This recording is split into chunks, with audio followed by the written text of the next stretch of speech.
گرداب قسط نمبر 34۔ رات دھیرے دھیرے گہری ہوتی جا رہی تھی۔ وہ اپنی گاڑی میں ڈی ایس پی منظور کے ساتھ موجود تھا۔ اس کی گاڑی حسب معمول مشابرم خان ڈرائیو کر رہا تھا۔ اس گاڑی کے پیچھے ایک پولیس جیپ بھی موجود تھی۔ اس نے عین وقت پر اپنا یہ فیصلہ بدل دیا تھا کہ اس نے اپنی انوالومنٹ کو ایس پی تارڑ سے پوشیدہ رکھنا ہے۔ شام کے وقت خود فون کر کے اس نے ایس پی سے یہ خیال ظاہر کیا کہ وہ اس کے کیے ہوئے انتظامات کا جائزہ لینا چاہتا ہے۔ ایس پی نے اس کی خواہش پر کوئی اعتراض نہیں کیا، البتہ یہ احساس ضرور دلایا کہ اس کا یہ اقدام خود اس کے لیے خطرناک ثابت ہو سکتا ہے، کیونکہ حالات کا کچھ پتہ نہیں تھا۔ ڈاکو کسی بھی وقت تینوں میں سے کسی بھی گاؤں پر دھاوا بول سکتے تھے۔ اگر وہ کسی ایسے گاؤں میں داخل ہو جاتے جہاں وہ موجود ہوتا تو اسے نقصان پہنچانے کا خدشہ تھا۔ وہ ایس پی کے اس خدشے کو خاطر میں نہیں لایا تھا اور اپنی خواہش پر قائم رہتے ہوئے علاقہ ڈی ایس پی کو اپنے پاس بھیجنے کے احکامات دے دیے تھے۔ اب ڈی ایس پی کے ساتھ وہ پیر آباد میرو کا دورہ کر چکے تھے۔ وائرلیس پر ایس پی مسلسل ان لوگوں سے رابطے میں تھا۔ موبائل فونز ہر جگہ کام نہیں کرتے تھے، وائرلیس اس موقع پر زیادہ کارآمد تھا۔ وہ لوگ میرو سے نکلے تو ایک بار پھر ایس پی نے ان لوگوں سے رابطہ کر لیا۔ Wireless set D S P Manzoor کے پاس تھا۔ پہلے اس نے ایس پی سے بات کی اور اسے بتایا کہ وہ لوگ میرو کے لیے نکل کر الہ آباد کی طرف جانے کا ارادہ رکھتے ہیں۔ ایس پی کی خواہش پر اس نے شہریار سے بھی بات کروا دی۔ شہریار نے اس سے بات کرتے ہوئے پیر آباد اور میرو میں اس کے کیے گئے انتظامات پر مکمل اطمینان ظاہر کرتے ہوئے ایک بار پھر اسے اپنے الہ آباد جانے کے بارے میں بتایا اور ساتھ میں یہ اطلاع بھی دی کہ وہاں سے فارغ ہونے کے بعد وہ اپنے بنگلے پر واپس چلا جائے گا۔ البتہ ایس پی جب چاہے فون کر کے اس کے پی اے عبد المنان سے بات کر سکتا ہے۔ کسی بھی ہنگامی صورتحال کے پیش نظر عبد المنان آج کی رات دفتر میں ہی گزارنے والا تھا۔ ایس پی نے اس پیشکش پر اس کا شکریہ ادا کیا اور اطمینان دلایا کہ پولیس فورس آرام سے اس معاملے کو ہینڈل کر لے گی۔ اس نے شہریار کو یہ احساس بھی دلایا کہ رات بہت زیادہ ہو گئی ہے، اب اسے جلد از جلد خطرے کے ان علاقوں سے نکل جانا چاہیے۔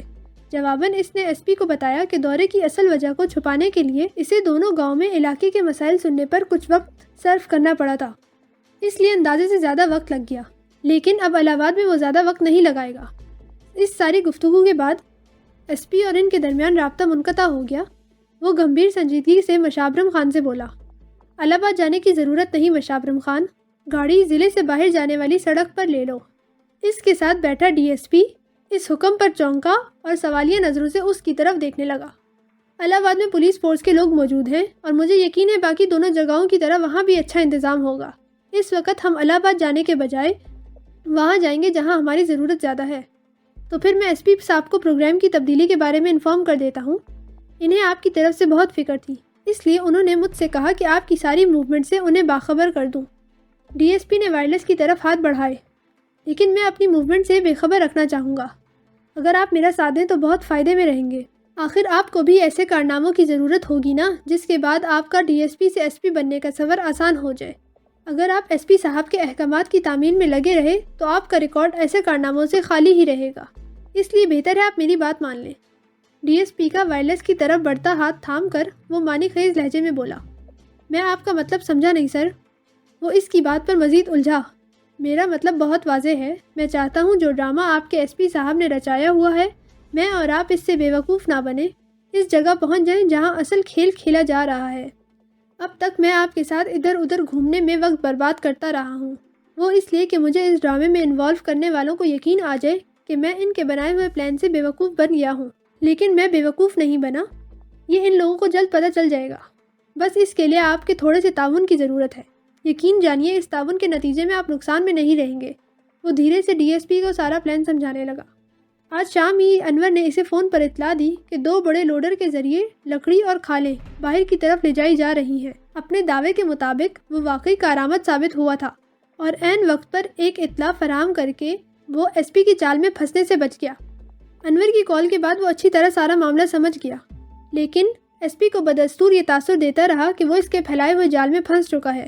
اس تاثر کو مضبوط کرنے کے لیے اس نے باقاعدہ پیر آباد اور میرو کا دورہ بھی کر ڈالا، لیکن اب الہ آباد جانے کا قطعی ارادہ نہیں رکھتا تھا۔ اب رات کا وہ حصہ شروع ہو چکا تھا جب اس کا اس مقام پر پہنچنا ضروری تھا جہاں لوڈر کو روکا جا سکے۔ میں آپ کی ساری بات سمجھ گیا ہوں سر، مجھے آپ کا ساتھ دینے پر کوئی اعتراض نہیں، لیکن اس کے لیے ہمارے پاس نفری بہت کم ہے۔ ان دونوں لوڈرز کے ساتھ مسلح افراد ہوں گے۔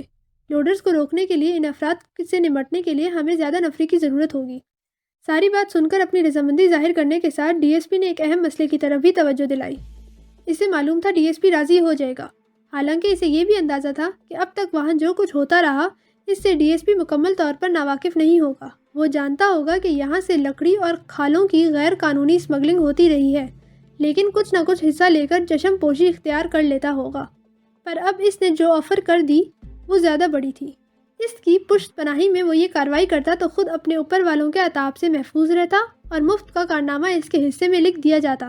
محکمے کی طرف سے اس کے کارنامے کو سراہا جانے کے ساتھ میڈیا کی طرف سے جو پذیرائی ملتی وہ اس کارروائی کا ایک اور پلس پوائنٹ ہوتی۔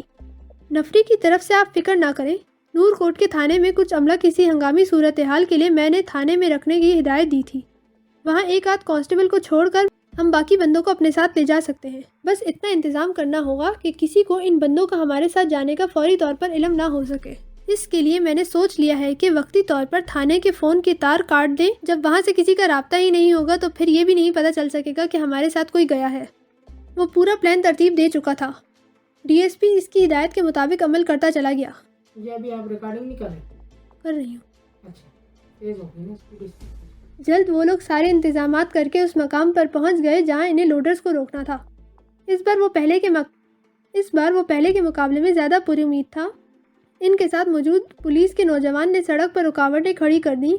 اب کوئی بھی گاڑی بغیر چیکنگ کے وہاں سے نہیں گزر سکتی تھی۔ اس سارے عمل کے دوران ایک بھی بار SP کی کال نہیں آئی۔ DSP نے اسے یہ کہہ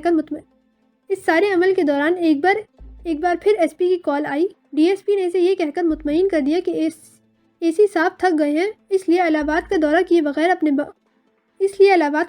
بغیر اپنے بنگلے پر واپس چلے گئے۔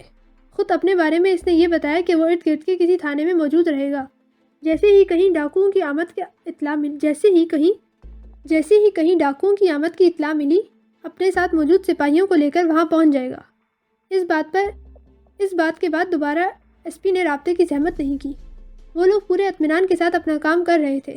انہیں بہت زیادہ دیر تک انتظار کی زحمت نہیں اٹھانی پڑی اور سڑک پر 2 وہیکل لوڈر آگے پیچھے دوڑتے ہوئے اس طرف آتے نظر آئے۔ آگے والے لوڈر نے رکاوٹ کے بالکل قریب پہنچنے کے بعد بریک لگائی۔ یقیناً سڑک پر موجود یہ رکاوٹ ان کے لیے بالکل غیر متوقع تھی۔ انہیں تو یہی کہہ کر بھیجا گیا تھا کہ جاؤ، رستہ بالکل صاف ہے۔ معمول کے مطابق ڈیوٹی پر رہنے والے بھی آج موجود نہیں۔ انہیں نفری کی کمی کا بہانہ کر کے آج رات کسی نہ کسی جگہ کھپا دیا ہے۔ ایسے میں اچانک رستے میں آنے والی یہ رکاوٹ ان کے لیے حیران کن ہی ثابت ہوئی ہوگی۔ آگے والے لوڈر کے رکنے کے بعد پچھلے لوڈر کو بھی خود بخود رکنا پڑا۔ کیا بات ہے سندری بادشاہ، یہ رستہ کیوں بند کر کے کھڑے ہو؟ اگلے ٹرک ڈرائیور نے کھڑکی کے قریب آنے والے سپاہی سے پوچھا۔ ہمیں ان لوڈرز کی تلاشی لینی ہے، تم لوگ نیچے اترو تاکہ ہم اپنا کام کر سکیں۔ اوہ یار، چھٹ اس تلاشی ولاشی کو، ہم لوگ جلدی میں ہیں، کچھ لے کے معاملہ ختم کر، کیوں بیکار میں اپنا اور میرا وقت برباد کر رہا ہے۔ اس بار ڈرائیور کے ساتھ والی سیٹ پر بیٹھے آدمی نے گفتگو میں دخل دیتے ہوئے سپاہی کو لالچ دیا، لیکن ظاہر ہے وہ اس پیشکش کو قبول کرنے کی پوزیشن میں نہیں تھا، چنانچہ جواباً سختی سے بولا، بکواس بند کر اوئے، ہمیں خبر ملی ہے ان ٹرکوں میں غیر قانونی مال جا رہا ہے، ہمیں ہر حال میں اس کی تلاشی لینی ہے۔ تیرے باپ میں بھی دم نہیں کہ زبردستی تلاشی لے سکے، ہم ایسی کی تیسی کر کے رکھ دیں گے تم لوگوں کی۔ وہ پھنکارتا ہوا ہاتھ میں ریوالور لے کر نیچے اترا، لیکن فوراً ہی اسے اندازہ ہو گیا کہ سامنے نظر آنے والے 2 سپاہیوں کے علاوہ بھی پولیس کی بہت سے جوان ان کے ارد گرد موجود ہیں جنہوں نے انہیں گھیرا ہوا ہے۔ تم لوگ گھیرے جا چکے ہو، بہتر ہے ہتھیار ڈال دو اور خود کو قانون کے حوالے کر دو، فوراً ہی بلند آواز میں کہا گیا۔ اعلان بھی سنائی دیا گیا جس کے بعد شک کی گنجائش ہی نہیں رہی کہ وہ لوگ پھنس چکے ہیں۔ دونوں ڈرائیوروں سمیت وہ کل 4 تھے۔ جس انداز میں پولیس والوں نے انہیں گھیرا تھا، اس سے صاف پتہ چلتا تھا کہ وہ ان کے بارے میں باخبر تھے۔ ایسی صورت میں یہ ممکن نہیں تھا کہ پولیس کی نفری کم ہوتی۔ اپنے پھنس جانے کا شدت سے احساس ہوا، لیکن وہ ہتھیار ڈال کر خود کو پولیس کے حوالے بھی نہیں کر سکتے تھے، اس لیے گھبراہٹ میں فوری طور پر فائر کھول دیا۔ فوراً ہی پولیس کی طرف سے جوابی فائر ہوا، لیکن وہ لوگ احتیاط سے فائرنگ کر رہے تھے۔ شہریار نے اس سلسلے میں خاص ہدایت کر دی تھی، وہ مجرموں کو زندہ گرفتار کرنا چاہتا تھا تاکہ ان کے ذریعے اصل افراد تک پہنچا جا سکے۔ اس احتیاط پسندی نے مجرموں کو موقع دے دیا کہ وہ موقع سے فرار ہونے کی کوشش کریں۔ 2 افراد اس کوشش میں کامیاب ہو گئے، فائر کرتے ہوئے آہستہ آہستہ سڑک چھوڑی، پھر کچے میں اتر کر اندھیرے کا حصہ بن گئے۔ تیسرے نے ساتھیوں کی پیروی کرنے کی کوشش کی، لیکن اسے موقع نہیں دیا گیا۔ 2 رائفل سے ایک ساتھ فائر ہوا، ایک گولی اس کے پیر میں لگی، دوسری پشت میں گھس گئی۔ گولیاں کھا کر وہ جھٹکے سے گرا، شاید پشت پر لگنے والی گولی نے دل تک رسائی حاصل کر کے اس کی زندگی کا چراغ گل کر دیا۔ صورتحال دیکھ کر چوتھے بندے نے ہتھیار پھینک کر ہاتھ اٹھا لیے۔ فوراً ہی پولیس کے جوانوں نے اسے گھیر کر ہتھکڑی ڈال دی۔ زخمی شخص کا معائنہ کیا گیا، وہ مر چکا تھا۔ دونوں لوڈرز کا سرسری سا جائزہ لینے کے بعد ہی یہ بات سامنے آ گئی کہ انور کی دی گئی اطلاع بالکل درست تھی۔ لوڈرز پر وہی مال لدا ہوا تھا جس کو اتنے دنوں سے پکڑنے کی کوشش جاری تھی۔ اس کامیابی پر شہریار بہت خوش تھا، ڈی ایس پی بھی بہت خوش تھا۔ اس ساری کارروائی میں اسے بھاگ دوڑ کچھ خاص نہیں کرنی پڑی تھی، لیکن کریڈٹ پورا کا پورا اسے ملتا۔ شہریار اس پورے کیس میں خود سامنے نہیں آ سکتا تھا۔ اسے کسی محفوظ جگہ رکھنا یہ بڑے کام کا بندہ ثابت ہو سکتا ہے۔ اس کی مدد سے ہم اصل مجرموں تک پہنچ سکتے ہیں۔ گرفتار شدہ شخص کی طرف اشارہ کرتے ہوئے اس نے ہدایت دی، جس کے جواب میں ڈی ایس پی نے بڑی فرمانبرداری سے اس بات میں سر ہلا دیا۔ اس وقت وہاں ہلچل مچی ہوئی تھی۔ گرفتار شخص کو مقام پر پہنچانا، مردہ آدمی کے لیے ایمبولینس کا انتظام، مقامی میڈیا کو پولیس کی اس کارکردگی سے آگاہ کرنا، مختصر نفری کے ساتھ یہ سارے معاملات نپٹانے کی کوشش کی جا رہی تھی۔ مفرور افراد کے پیچھے جانے والے اندھیرے میں ٹامک ٹوئیاں مار کر آ چکے تھے۔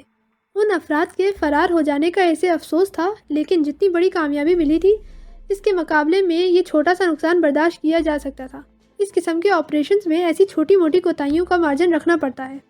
سر، وائرلیس پر کال آ رہی ہے۔ وہ لوگ ابھی ان معاملات کو دیکھ رہے تھے کہ مشابرم خان نے اطلاع دی۔ ڈی ایس پی کا وائرلیس سیٹ اسی کی گاڑی میں تھا۔ اس اطلاع پر اس نے سوالیہ نظروں سے شہریار کی طرف دیکھا۔ اس کی طرف سے کال ریسیو کرنے کا اشارہ ملنے پر وہ خود گاڑی کی طرف چلا گیا۔ تھوڑی دیر بعد واپس آیا تو اس کے چہرے پر گمبھیر تاثرات تھے۔ وہ کچھ پریشان بھی لگتا تھا۔ خیریت؟ شہریار نے پوچھا۔ ایس پی صاحب تھے۔ نورپور گاؤں پر ڈاکوؤں نے حملہ کر کے وہاں پر کافی لوٹ مار مچائی ہے اور فرار ہونے میں کامیاب ہو گئے۔ ڈاکوؤں کی وہاں آمد کی اطلاع بہت دیر سے ملی۔ اطلاع ملنے کے بعد بھی فوری طور پر کارروائی نہیں کی جا سکی۔ ضلع کی زیادہ تر پولیس پیر آباد، میرو، الہ آباد کی حفاظت پر مامور تھی۔ نورپور کے تھانے میں موجود نفری کو ہم اپنے ساتھ لے آئے، پھر تھانے کا فون بھی ناکارہ تھا، اس لیے کوئی رابطہ نہیں ہو سکا۔ دوسری جگہوں پر موجود پولیس کے جوان جب تک نورپور پہنچے وہاں سارا کھیل ختم ہو چکا تھا۔ ایس پی صاحب خود نورپور میں ہیں، مجھے بھی وہی کال کیا ہے۔ اس نے اطلاع دی تو شہریار بھی ششدر رہ گیا۔ وہ تو سمجھ رہا تھا ڈاکوؤں کا ہوا کھڑا کر کے لکڑی اور کھالوں کی اسمگلنگ کی طرف سے اس کی توجہ ہٹانے کی کوشش کی گئی ہے، لیکن وہاں تو سچ مچ ڈاکوؤں نے کارروائی کر ڈالی۔ البتہ جن جگہوں کے بارے میں اطلاع تھی ان سے ہٹ کر بالکل مختلف جگہ پر یہ کام ہوا۔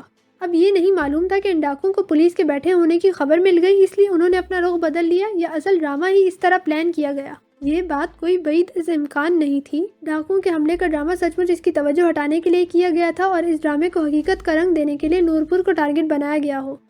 اس طرح ڈرامے پر حقیقت کو گمان ہوتا ہے۔ ڈاکو بھی محفوظ رہتے جیسے کہ ہوا بھی تھا۔ زمینداروں، پولیس اور ڈاکوؤں کا گٹھ جوڑ نئی بات تو نہیں تھی۔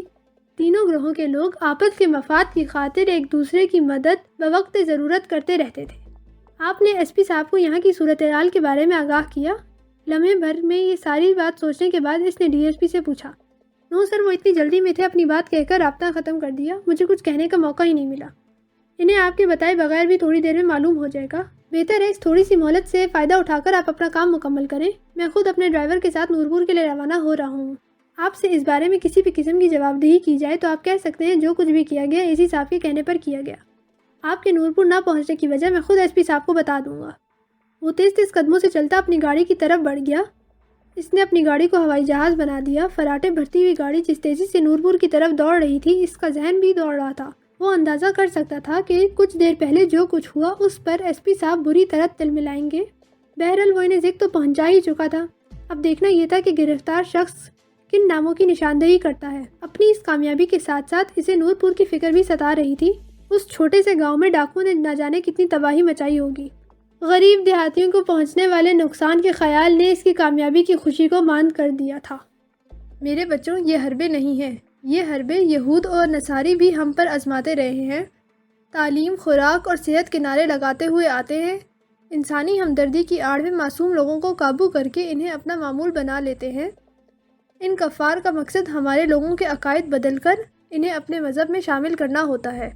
ان لوگوں نے ایک اور چال چلی ہے۔ ان کا منصوبہ یہ ہے کہ بے شک مسلمان مذہب نہ چھوڑیں، لیکن ان کے عقیدے اس طرح بدل جائیں کہ وہ بس نام کے مسلمان رہ جائیں۔ اس کے لیے وہ ایسے روشن خیالی کا راگ الاپنے والے مسلمانوں کا استعمال کرتے ہیں جنہیں تم اپنے علاقے میں آج کل سرگرم دیکھ رہے ہو۔ ہمارے علاقے کا نیا اے سی بھی انہی لوگوں میں سے ہے۔ بھولے والے لوگ بڑے متاثر ہو رہے ہیں کہ اے سی ان کی بھلائی کے لیے کام کر رہا ہے، لیکن انہیں کیا معلوم ان کے بنائے گئے اسکولوں میں جو تعلیم دی جائے گی اس سے مسلمان بچوں کا ذہن خراب ہو جائے گا، وہ اپنے دین کو بھول جائیں گے۔ اس چال باز اے سی کا اپنا تعلق ایسے گھرانے سے ہے جہاں کوئی اللہ رسول نہیں۔ ان کی محفلوں میں کھلے عام شراب پی جاتی ہے، عورتوں کو نچایا جاتا ہے، جوا کھیلا جاتا ہے، ان کے اکاؤنٹ حرام کمائی سے بھرے ہیں۔ ایسے بے دین شخص سے کیسے توقع رکھی جا سکتی ہے کہ اس کے کام مسلمانوں کی بھلائی کے لیے ہوں گے؟ داڑھی والا وہ شخص اپنے سامنے بیٹھے 4-5 لڑکوں سے نہایت شفقت بھرے لہجے میں بات کر رہا تھا۔ ان لڑکوں میں سے کسی کی عمر 16-17 سے زیادہ نہیں تھی۔ وہ بہت توجہ سے ان کی باتیں سن رہے تھے۔ مگر مولانا صاحب، آج کل تو پورے ضلع میں نئے اے سی کی بڑی دھوم ہے۔ لوگ کہتے ہیں کہ وہ ایماندار اور بہادر افسر ہے۔ اسی وجہ سے یہاں کے ہونے والی لکڑی اور کھالوں کی اسمگلنگ کا بھانڈا پھوٹا۔ تقریباً 14 سال کے ایک گورے چٹے لڑکے نے، جس کی مسیں ابھی بھیگنی شروع نہیں ہوئی تھی، وہ شخص ایسے انداز میں مسکرایا جیسے کسی بچے کی نادانی پر مسکرایا جاتا ہے، اور پھر پہلے سے زیادہ پرشفقت انداز میں بولا، یہی تو وہ ہتھ کنڈے ہیں میرے بچے، جن سے وہ لوگوں کو متاثر کرنا چاہتا ہے۔ لیکن دیکھو، ابھی تک کھل کر کوئی بات سامنے نہیں آئی۔ یقیناً اندر ہی اندر اس نے اور پولیس نے اسمگلروں سے مک مکا کر لیا ہوگا۔ مجھے تو لگتا ہے یہ مال پکڑا ہی اسی لیے گیا ہے کیونکہ اسمگلرز اسے بھتہ نہیں دے رہے ہوں گے۔ تم لوگ دیکھ لینا کہ آئندہ ایسا کچھ نہیں ہوگا۔ میرے بس میں ہو تو ایسے مکار لوگوں کو جان سے مار دوں۔ ایسے 2-4 مارے جائیں گے تو باقی ساتھی کے دماغ خود بخود ٹھکانے آ جائیں گے۔ جذبات کی شدت سے سرخ پڑتے چہرے کے ساتھ تیز لہجے میں یہ جملہ بولنے والا لڑکا کوئی 14-15 برس کا تھا۔ تحمل سے میرے بچے، تحمل سے۔ ہمیں بہت سوچ سمجھ کر ان لوگوں سے نمٹنا ہوگا۔ یہ بہت پہنچے ہوئے لوگ ہیں۔ تمہاری طرح میرا خود بھی دل غصے سے بھرا ہوا ہے۔ خاص طور پر ان لوگوں نے مولوی پر جو الزام لگایا، اس بارے میں سوچتا ہوں تو سینہ جل اٹھتا ہے۔ ایک معلم اور مسجد کے امام پر الزام انہوں نے لگایا ہی اسی لیے ہے تاکہ لوگوں کا دل مذہبی ذہن رکھنے والے افراد کی طرف سے خراب ہو جائے۔ دنیا جانتی ہے پولیس جو چاہے کر سکتی ہے۔ جانے کب انہوں نے اس معصوم بچے کو جان سے مارا، پھر لاش مولوی صاحب کے کمرے سے دریافت کر لی۔ بیچارے مولوی صاحب سیدھے سادے سے انسان تھے، اس سازش سے کیسے نمٹتے؟ بیچارے اپنی جان اور عزت بچانے کے لیے نہ جانے کہاں چھپ کر بیٹھے ہوں گے۔ وہ جو پیر آباد میں کافی عرصے سے ماسٹر لوگوں کے دماغ خراب کرنے کی کوشش کر رہا تھا، اس کی تو بڑے عرصے سے خواہش تھی کہ مسجد والا مدرسہ بند ہو جائے۔ اب اس کے بعد تو ظاہر ہے کہ اس کا مقصد پورا ہی ہوگا۔ میرے خیال سے تو ماسٹر بھی اس میں اسسٹنٹ کمشنر کے ساتھ شامل ہوگا۔ بہرحال جس نے جو کیا ایک دن ضرور بھگتے گا۔ یوں سمجھ لو ان کفار کے آلے کاروں کی رسی دراز ہے۔ جس دن رسی کھینچ لی گئی سب کا دم ناک میں آ جائے گا۔ وہ لہجے میں بڑی حلاوت لیے ان معصوم ذہنوں میں زہر بھر رہا تھا۔ کیا ہم ان لوگوں کے خلاف کچھ نہیں کر سکتے مولانا صاحب؟ اپنے دین کے خلاف سازش کرنے والے ان لوگوں کے خلاف جہاد کرنا تو ہمارا فرض ہے۔ وہی لڑکا ایک بار پھر جوش سے بولا، اس کے لیے بڑے حوصلے اور ہمت کی ضرورت ہے۔ جہاد پکارنا الگ بات ہے، لیکن وقت پڑنے پر جان کی بازی لگانا مشکل ہوتا ہے۔ اس نے جانچنے والی نظروں سے اپنے سامنے بیٹھے لڑکوں کو دیکھا۔ وقت پڑنے پر ہم اس بات کو ثابت کر سکتے ہیں۔ ہمارا جذبہ صرف زبانی نہیں، ہم عمل کی بھی ہمت رکھتے ہیں۔ ان میں سے 2-3 لڑکے ایک ساتھ بولے، شاباش میرے بچوں، ہمارے دین کو تمہارے ہی جیسے جانبازوں اور دلوروں کی ضرورت ہے۔ مجھے فخر ہے کہ تمہارے اندر یہ ہمت اور جذبہ میری تربیت نے پیدا کیا ہے۔ تمہاری وجہ سے میری آخرت بھی سنور جائے گی۔ لوگوں کے اس جذبے پر وہ آبدیدہ سا ہو گیا۔ پھر آپ ہمیں بتائیں کہ ہم کیا کریں مولانا صاحب، ہم جلد از جلد کچھ کرنا چاہتے ہیں۔ لڑکوں نے پوچھا۔ ابھی نہیں میرے بچوں، ابھی حوصلے اور تحمل کا وقت ہے۔ ضرورت پڑنے پر میں تم لوگوں کو خود بتاؤں گا کہ کیا کرنا ہے۔ ابھی تم لوگ انتظار کرو۔ اس نے لڑکوں کو ٹالا اور پھر کمرے کی دیوار پر لگی گھڑی کی طرف دیکھتے ہوئے بولا، وقت زیادہ ہو گیا ہے، اب تم لوگ گھر جاؤ اور جا کر آرام کرو۔ میں بھی کچھ دیر کے لیے آرام کروں گا تاکہ تہجد کے لیے اٹھ سکوں۔ اس حکم پر لڑکے فرمانبرداری سے اپنی جگہ سے کھڑے ہوئے، عقیدت سے اس کے ہاتھ کی پشت چوم کر رخصت ہونے لگے۔ اس نے بھی ہر لڑکے کے سر پر بڑی شفقت سے ہاتھ پھیر کر ہر ایک کے لیے انفرادی طور پر نیک خواہشات کا اظہار کیا۔ عبد المتین پتر، آج تم یہیں رک جاؤ، آج میرے ساتھ تہجد اور فجر پڑھنا۔ ان لڑکوں میں سے سب سے زیادہ پرجوش نظر آنے والا لڑکا جب آخر میں اس سے رخصت لینے کے لیے آیا تو اس نے بڑے پیار سے اسے حکم دیا۔ وہ فوراً راضی ہو گیا۔